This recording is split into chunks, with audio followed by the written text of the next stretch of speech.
Bitcoin is getting decimated. It's down more than 8% today alone, and this wasn't completely unexpected. I talked about this with the premium members. I talked about that the long-term holders were selling and that short-term holders entered the market. I want to share that premium update now. So every 4 to 5 days, I share my view on the market. I share what I'm doing. I share what I buy and sell. This is a pretty extensive video just talking about Bitcoin. So here it is. What's usually paid content is now for free on YouTube. If you appreciate this, please give this a like beforehand. See you in the video. Welcome to another premium update today on the 14th of March 2024. This update comes out a bit earlier than usual. Usually it takes 4 to 5 days for every market update. This time I make an exception because there's something somewhat urgent going on. I have changed my opinion on Bitcoin. So we're not going to talk about open trading positions. We're not going to talk about the wallets. We're going to talk about solely Bitcoin today. I am selling 10 to 20% of my Bitcoin holdings, and your situation might be very different to mine, but I see the market at least temporarily being somewhat heated. Let's get into the models. And if you've been following me for a while, then you know that I like to use fixed systems, fixed rules. I don't just like to decide based on a whim. I like to decide based on data. And the value days destroyed multiple, turned red just recently. This doesn't have to mean that we have to top out here. In fact, I don't actually think that we are topping out in Bitcoin. More on that later, but simply just have a look at this, right? We are now red again. And in prior bull markets, we did see multiple of those red signals. So the first one in the last bull run was in December of 2020, and we had another 3x from there. Same over here, June of 2027, we even had another 9x from there. So I don't believe we are currently at the market cycle peak, but I do want to point out something. In the end, I always talk about having a balanced portfolio, and that's because you want to somewhat manage the risk, right? You want to manage how much you can potentially go down in your wealth. And if you have been dollar cost averaging into Bitcoin for quite a while, and you took those nice prices of 16K and you bought in a lot, and you thought at the time maybe 10, 20% of my overall wealth should be in Bitcoin at the time because the deal is very good, right? It's very cheap. Then now where the deal isn't as good anymore, and where already quite a few random people talk about Bitcoin, I'm getting contacted quite frequently by now a random aunt or random colleague that never had anything to do with Bitcoin. They suddenly talk about it again. That's a sign for me that this shuffling is starting, that the long-term holders are selling and that the short-term holders start to take over. This is basically what this value days destroyed multiple means. It simply means that people that tend to usually not sell started selling. And just because now more coins are being held by the short-term holders or by new entrants doesn't mean we have to instantly crash from here, right? Very often we simply continue for a while, but it does show that things aren't as stable anymore, and we have to adjust our portfolio based on probabilities. And that's why I say this is also an individual decision, right? You might still not be overexposed to crypto. You might have entered also relatively late, and you might not have a problem whatsoever if Bitcoin dropped now 30-40%, and you could buy enough of the cash that you've got on the sidelines. You've got still a lot of cash flow relative to your wealth. If all of those things are true, then maybe you might not want to sell here. But if you are overexposed now, and if you would not feel great about a potential drop of 30% in Bitcoin, which is possible, then maybe it also might make sense for you to take some chips off the table. The picture doesn't look bad. It simply doesn't look as good as a few months ago. So the picture starts to get somewhat mixed. Here's another model that I like to look at. This is not value days destroyed, but coin days destroyed, but pretty much the same. And we can see that in the prior bull market, this peaked out a bit earlier than in 2017. So one could draw here an imaginary line. This is actually what I posted in the announcement channel, and we'd already be very close to a potential next top.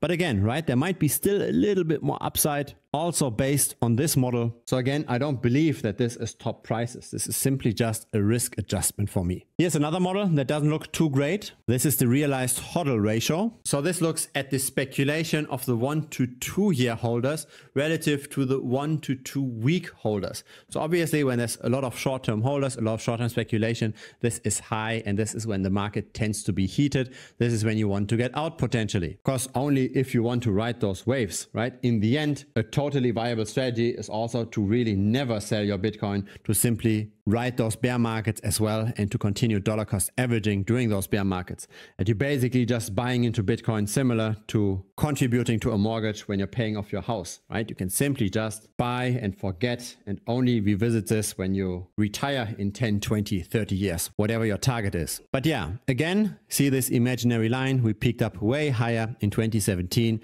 than we did in 2021. And now we're getting close to those somewhat dangerous levels. Again, when we are at those levels, there is still a potential for another 2x. But here's how I think about this. I believe some people like me might be taking profit, and some of that profit will get funneled to the altcoins. So when we see those peak prices here, especially at the beginning of 2021, we still saw the 2x in Bitcoin, but actually the altcoins outperformed there massively. The altcoins, they didn't run that well in 2020, but they ran really well in 2021 when Bitcoin was only slightly creeping up. We could potentially see somewhat of a similar situation. Not as extreme as in 2021, because less capital is likely going to flow from Bitcoin to the altcoins, because it's ETF demand this time, not retail demand. But still, we might see this effect to a degree. And so me selling here some Bitcoin doesn't mean that I completely exit. I'm not even turning this into fiat yet. I'm simply keeping stablecoins, so that's Tether and USDC, and I will bet way heavier now on the altcoin opportunities. So I'll take a lot of that capital and bet this on the altcoins. Probably my altcoin bets will now be at least double the size of what they had been just in the last weeks. And so you might be wondering, when Bitcoin goes down, shouldn't the altcoins go down as well? And yes, in a very short time frame, that is true. On the same day when Bitcoin goes down, the altcoins go down as well. But on a longer time frame, right, when we now talk about those cycles, there is not necessarily as much correlation. Especially in Q1 and Q2 of 2021, a lot of altcoins went through the roof while Bitcoin just went sideways. And I am okay potentially to be a bit too early to that party, to that altcoin rotation, than being too late to it, right? This is always what you have to ask yourself. Do you want to sell after the top or before the top? Because you can never nail the top perfectly, right? Or it's simply just a lot of luck. If you sell before the top, which I am expecting I'm doing right now, then of course you leave off some chips off the table, but you can also sleep a bit better at night. If you sell after the top, you should be okay that you had been way richer on paper in the past and that you're exiting late, right? That you're not really the best to take those tops. So don't forget about this, right? If you are okay to ride this entire rally and you're selling afterwards, then you have to be okay not to take the perfect price either. A lot of people get mentally stuck here, right? They always reference their old all-time high. They think, I used to be at 500,000. Now I'm only at 350,000 or whatever the price is. Now I want to wait again until it goes back to 500,000 and then I will sell. But you're very likely also not going to sell once we hit the 500K again, right? Because then the momentum is positive again. So you have to make the decision. Do you want to sell into the rally or do you want to sell after the rally? Both is not ideal. And the decision obviously is also dependent on your risk tolerance. If you want to sell after the rally, then of course there is still the 120-day simple moving average. We're going to talk about this in this video, of course, as well. Here's the market value to realized value Z-score. And this doesn't look as bad. We always topped out in the red zone. The last top wasn't as deep in the red zone. This doesn't indicate that we are yet heated, right? I would say between 5 and 6 would be pretty heated. But what is interesting to note is this peak here in June of 2019. We are now slightly above that peak. And when you zoom in over here, right, we saw quite a crash. This was, of course, an externally triggered crash. This was a 60% retracement. And here what we're looking at is the Corona crash. So who knows if you'll see another Corona crash? Nobody knows. But there are external factors that can, of course, also bring some not so pretty developments. Tesla, for example, seems to be struggling quite a bit now, right? Their stock price is going down because of a lot of competition by BYD. Here's the HODL waves. They also don't look as bad. So when you look here at the orange, whenever this peaks, we should be selling. There's actually several oranges. Let me get rid of some. But we don't really see that yet at heightened levels. Again, I'm simply just rebalancing the portfolio. I simply don't want all of the risk. And I will tell you what to do in what kind of scenarios soon. Another interesting statistic, this is the number of addresses with at least one Bitcoin. And this actually went down. It peaked in October of last year. Since then, it went down. Very interesting also, October last year, right? This is when the stablecoin market caps started to rise. And this is when the altcoins started to rise. So people are taking profit and maybe some of their profit will go even further into the altcoins. So let's look at the stablecoin market caps very closely going forward. See if those profit takings here actually turn into stablecoin market caps increasing and potentially altcoin speculation increasing. Now again, I'm not bearish on Bitcoin. The picture is simply not as bullish as it used to be. And so there are, of course, still very bullish signs. Otherwise, the price wouldn't be that high, right? There always has to be some kind of a descent. Otherwise, if everybody thinks that the price might go down because, for example, the Bitcoin ETF demand is slowing down, then once we see that in the data, the price is already declining. And so here is a positive data point, right? The Bitcoin ETF demand is pretty much unchanged. We are still at 7% Bitcoin supply absorption if we just take the demand of the last 14 days and annualize this. But that is 7%. And of course, there is a leverage effect,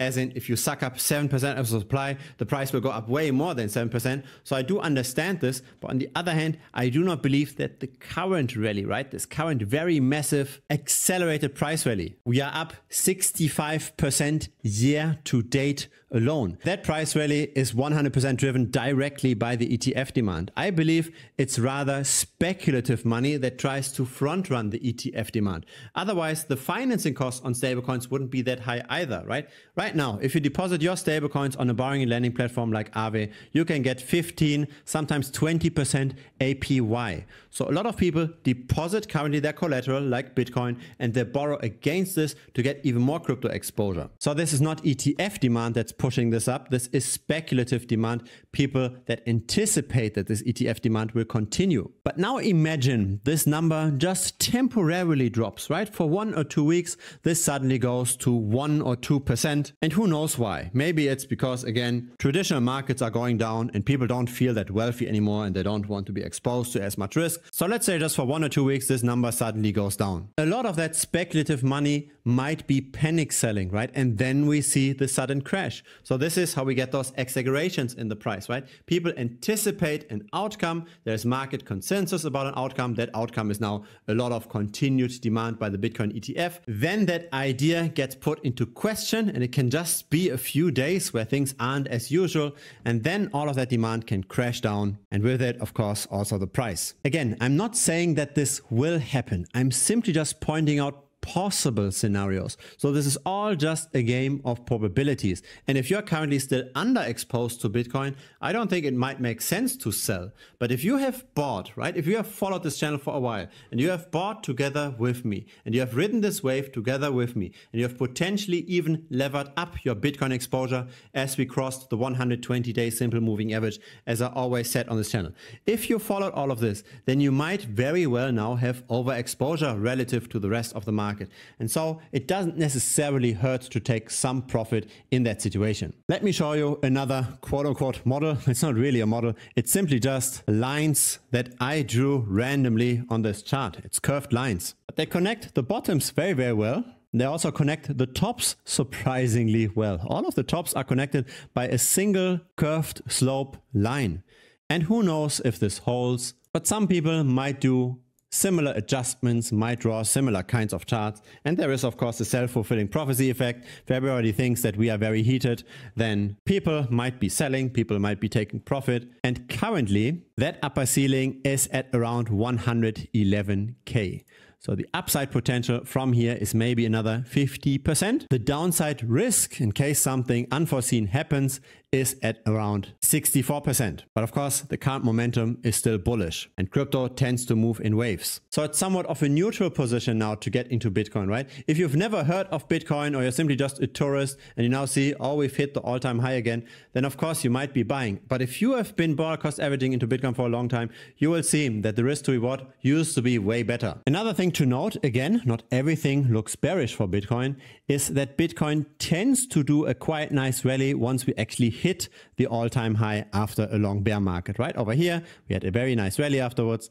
Then the same thing here in this cycle, we crossed the all-time high, we had a nice rally subsequently. Same thing here, right? We crossed the 20K, we went all the way to 69K, and now we have just again crossed it. So this would again imply that we go further up from here. And this is very much possible. I still believe this is the most likely scenario, but I don't want to be exposed 60% to crypto when some long-term holders are already selling, and I get a lot of those requests by random people how to buy Bitcoin, people that have never been interested in this before. If you can stomach the risk, and if you only have 5% of your wealth in crypto, then of course continue riding this, continue dollar cost averaging in. Always look at your target allocations. In case you haven't watched that tutorial video yet, I sometimes recommended this one-on-one to some members. Feel free to check that out in the tutorial section on the website. There's a tutorial called Fundamentals of Portfolio Allocation. It's one of the very last videos here. It's relatively old, but you do want to look at this. You do want to understand how to move within target allocation ranges. And your target allocation should of course be very, very high whenever we are low in the Bitcoin price, and should be very, very low whenever we are high in the Bitcoin price. In other words, you want to have maybe 20, 30% of your wealth in crypto if you're very aggressive when we are very low. And you maybe only want to have 5 to 10% of your wealth in crypto when we are comparatively high. Again, based on all kinds of different models, right? No model is perfect, but the aggregation of the models is somewhat useful, I believe. Here's another positive aspect about Bitcoin, right? Bitcoin moves in waves, as said, and we are obviously still above both moving averages. But again, we would still be bullish even if we went down by 36%, all the way to 46.7K. If you're cool to hold through that drop, then just keep your Bitcoin allocation, no problem whatsoever. But if that 36% drop would mean something to you, if you would sleep not that well in case we do go to that level, then you are overexposed. So fundamentally, how to think about this, right? Risk tolerance, risk aversion, etc. is the following. You do want to have enough exposure that you are happy in case we go up, that you're sufficiently happy with all of the gains. So you don't just want to put $100 or $200 into Bitcoin, because if we then double, what does it really mean to you, right? So you need to have enough exposure to be content with whatever gains are being made. But you cannot have so much exposure that in case we go down by 50%, you wouldn't be able to sleep well, right? So there is a balance here for everybody. It should be just enough that you're happy with the gains, but it can't be that much that you can't sleep well, or that you're always checking the Bitcoin price every day, right? Then you are overexposed. Then this is not according to your risk tolerance. Are we going to see a super cycle in Bitcoin? We hear this with every single cycle. I don't think so. People will always take profit. People will always rebalance their portfolios once they are too much in the green. And yes, the Bitcoin ETF launch does change something, but a lot of the demand has already been priced in. Now, I don't know how much of the demand, right? Like how many years of future Bitcoin demand are currently priced in. But definitely a more than 60% increase in the matter of 2.5 months is not just ETF demand. Maybe in the half year or so, we already saw price appreciations that equal, I don't know, maybe 2 years of Bitcoin ETF demand. So people are speculating on that demand to simply just stay where it is. And who knows how stable this number here really is. I hope for the best, but I'm of course also prepared for the worst, at least for a temporary decline in that demand. Here is the Bitcoin dominance, also nothing to really worry about, right? Again, not a sign that we are at a cycle top. It is creeping up, but it's not yet heated at those 70% levels. This year, by the way, right, this crash in the Bitcoin dominance, the Bitcoin price actually did not go down during this crash. This is when the altcoins massively outperformed the rest of Bitcoin. So Bitcoin was at 40K here, roughly, and then it rose to 68K, but the Bitcoin dominance went from 70 all the way down to 40, and that's simply because the altcoins did so well. So are we going to instantly crash down here now and the altcoins rally? Probably not today, probably not tomorrow, but at some point this turnaround will happen again, I believe. Probably not as radical as at the beginning of 2021, again, because a lot of the Bitcoin demand is now the ETF flows and they won't 100% flow over to the altcoins. But still, in a weaker form, I do believe that at some point this will crash down the Bitcoin dominance. Here's Ethereum. I don't want to talk too much about Ethereum. I'm not really a huge fan of Ethereum. I don't want to make a prediction where this is going. It might go up as people speculate more with altcoins because it's cheaper to speculate with ETH versus the altcoins. But then we also see that a lot of action now happens actually on Solana. So maybe in the end we will see most of the altcoin rallies on those cheaper chains, potentially Solana. A single swap on Ethereum now costs $50 and most retail investors don't have that money. And retail investors are the ones that create those altcoin rallies. Not sure if you've seen this in one of the prior public videos on YouTube, but it's very interesting when you look at the top coins on the Solana chain, directly on chain, ordered by the liquidity pool size. Of the top 10 or so, 8 are meme coins. So Solana is really now a trading casino of meme coins, and this is likely going to continue. And so here's the thing, right? When I announced this in the announcement channel that I'm selling some Bitcoin, a lot of people said, maybe I'm not going to sell my Bitcoin, but I will sell my altcoins now. I'm not sure if that's actually the right approach, because again, the altcoins are driven by the stablecoin market cap, and the stablecoin market cap continues to go up nicely. Of course, there is always the short-term correlation between altcoins and Bitcoin, but again, somewhat medium term, if you simply just look at this for several weeks, the correlation isn't that high. The correlation is way stronger between Ethereum and the altcoins, and that's simply because they are coupled in the same liquidity pools. Here we've got the stablecoin market cap, and that continues to rise, so this should be good for altcoins. Here's the altcoin dominance, and yes, this could simply continue to rise, but I still think that most of the gains will actually be made in the smaller altcoins, and they might not be 100% covered in this chart because the market cap data is very unclear for those smaller altcoins. So this simply just touches the bigger altcoins, and I'm not really a fan of getting too hard on those larger altcoins, right? Retail wants to bet on those small coins to get outperformance over Bitcoin. Now, if you do not want to sell your Bitcoin because we are not yet at a cycle peak likely, there is another potential way to ride this, and this is how I actually approached the last cycle. So of course I was dollar cost averaging in for quite a while. I started around here, and I bought and I bought and I bought, and I stopped pretty close once we were at around 15, 20K.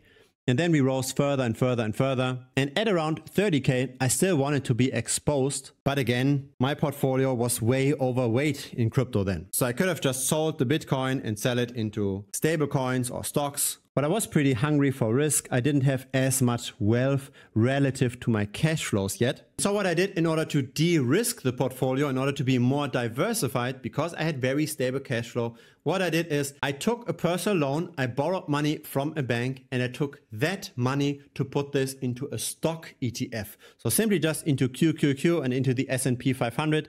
I did not want to outperform the stock market. I didn't want to try to trade this. I simply just wanted to be able to continue ride the crypto wave without being overexposed, relatively speaking, to crypto. So I borrowed an entire year worth of salary and I paid it off over 3 years.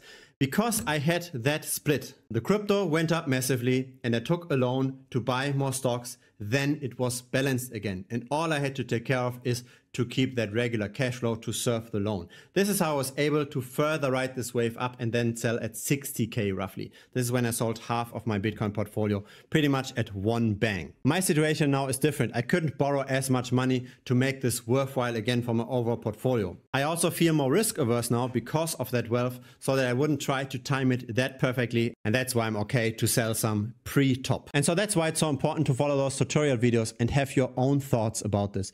Think about your portfolio. Think about your wealth relative to your income. Think about how solid is your current cash flow. Could you potentially take out a loan to balance out the portfolio? Think about how much risk you can take and still sleep well. Think about how much potential upside you would be okay with, right? Where we would say, okay, I bought enough Bitcoin to be comfortable with that. Think about all of those things. Don't just copy trade me. Of course, this takes some effort, but it is worthwhile, right? If you simply just copy trade me now and you sell some Bitcoin because I did, but in the end, you're still actually under allocated to Bitcoin, and now Bitcoin goes up by another 50% or by another 2x, and then you say, Gerhard sold some Bitcoin, he timed it wrong, then sorry, I cannot help you, right? My situation might be completely different to your situation, and for you, it might be simply just a much better idea to keep this running. Now, what do I do in case we drop here, right? Let's say Bitcoin drops by 30-40%. Would I buy back in? The question again is, it depends. I would have to look again at my portfolio composition at the time. I would have to look at how much of the money that I now took out into stablecoins is already deployed in the altcoins. But the overall thinking is always the same. I simply just want to have the adequate exposure relative to my risk tolerance and relative to my target allocations.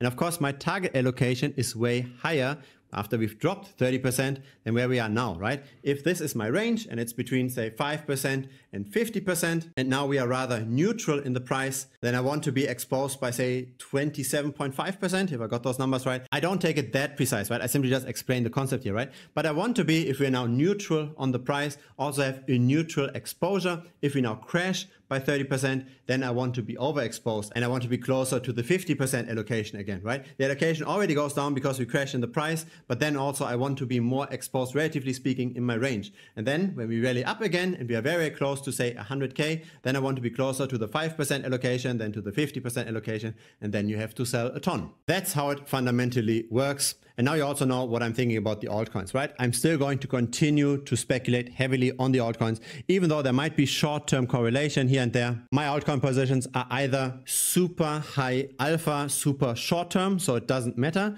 right? It's maybe Crypto Gains will publish a video in a few hours. Then of course, I'm getting very heavy into this, or they are somewhat more long-term, as in several weeks. And maybe we see Ondo Finance continuing to see accumulation, and then simply just continue to hold this, right? If we see continued accumulation, then measured in Bitcoin at least, that position should also appreciate over time. This was a very different premium update, but of course I wanted to focus this 100% on Bitcoin. I don't sell Bitcoin every day, and so you might have a lot of question marks, and so I try to address all of those questions as well as possible in this video. Feel free to still comment down below here. Feel free to give your feedback on this. And see you, of course, as usual, in the Telegram chats. Thanks for being part of Premium, and see you later. Now, this video is already 1 week old. If you want to get access to this earlier next time, then feel free to check out Premium. Link is down below.